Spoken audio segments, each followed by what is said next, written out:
పర్యావరణ పరిరక్షణ ప్రతి ఒక్కరి బాధ్యత అని, భావితరాలకు పచ్చని పర్యావరణాన్ని అందించడమే లక్ష్యంగా అందరూ శ్రమించాలని డిసిసి అధ్యక్షురాలు నిర్మలా జగ్గారెడ్డి పిలుపునిచ్చారు. వనమహోత్సవంలో భాగంగా మంగళవారం సంగారెడ్డి పట్టణంలోని 33వ వార్డులో ఏర్పాటు చేసిన మొక్కలు నాటే కార్యక్రమంలో ఆమె ముఖ్య అతిథిగా పాల్గొన్నారు. Municipal chairperson Koona Vanitha Santosh, 33వ ward councillor Ravinder Naik, స్థానిక కాంగ్రెస్ నాయకులతో కలిసి ఖాళీ స్థలాలలో మొక్కలను నాటారు. ఈ కార్యక్రమంలో municipal chairperson Koona Vanitha Santosh, commissioner Srinivas Reddy, town president Kiran Goud, కౌన్సిలర్లు శ్రీకాంత్ గౌడ్, వంశీ, సంగీత మహేష్, రమేష్, అశ్విన్, కాంగ్రెస్ నాయకులు శివుడు, గడ్డం రాజు, ప్రవీణ్, మహిళలు, కాలనీ వాసులు పాల్గొన్నారు.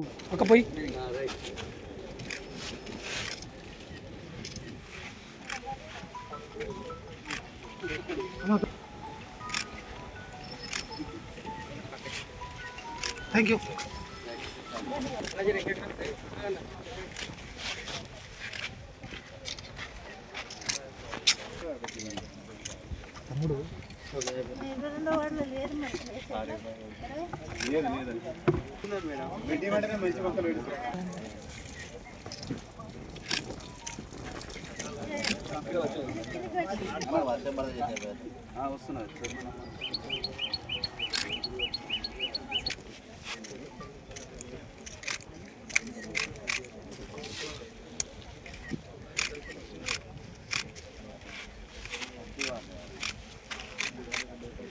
Okay, thank you.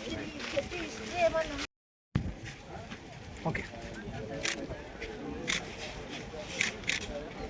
Okay.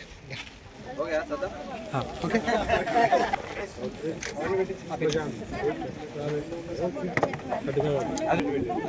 ఇప్పుడు నీళ్ళు పోయండి. కొద్దిగా సైడ్ थोड़ा पीछे ఇది చూడు బేటా. మళ్ళీ వాంతో పచ్చది ఉంటుంది మాకు పట్టుకో. ఇది చూడు, ఇక్కడ చూడు. निकाल के पहले मैं इसको भेजो. हाँ इमीडिएट चले आता हूँ. అందరికీ నమస్కారం. ఈరోజు తెలంగాణ రాష్ట్ర ప్రభుత్వం చేపట్టిన వన మహోత్సవ కార్యక్రమానికి ముఖ్య అతిథిగా విచ్చేసిన డిసిసి అధ్యక్షురాలు నిర్మలా జగ్గారెడ్డి గారికి, మున్సిపల్ కమిషనర్ గారికి, మున్సిపల్ కౌన్సిలర్స్ అందరికీ, కోఆప్షన్ మెంబర్స్కి, నాయకులకు, కార్యకర్తలకు, ఈ వార్డు పెద్దలకు అందరికీ పేరు పేరున ధన్యవాదాలు తెలియజేస్తున్నాను. మరి ఈరోజు 33వ వార్డులో నిర్మలా మేడం, కౌన్సిలర్స్ అందరం కలిసి ఇక్కడ చెట్లు నాటడం మొక్కలు నాటడం జరిగింది. మరి చెట్లు మనకి ప్రాణవాయువును అందించడమే కాకుండా మన పర్యావరణాన్ని కూడా కాపాడుతూ మన భవిష్యత్ తరాలకు మంచి ఆరోగ్యవంతమైన జీవనాన్ని అందిస్తాయి. మరి ప్రజలందరూ కూడా మొక్కలు నాటడమే కాకుండా వాటిని బాధ్యతగా పెంచి పెద్దగా మార్చాలని కోరుకుంటూ ప్రతి ఒక్కరూ ఒక మొక్కను నాటితే మన పట్టణం పచ్చని పట్టణంగా మారుతుంది. సంగారెడ్డి పట్టణానికి 1,00,000 మొక్కలు టార్గెట్ ఇవ్వడం జరిగింది.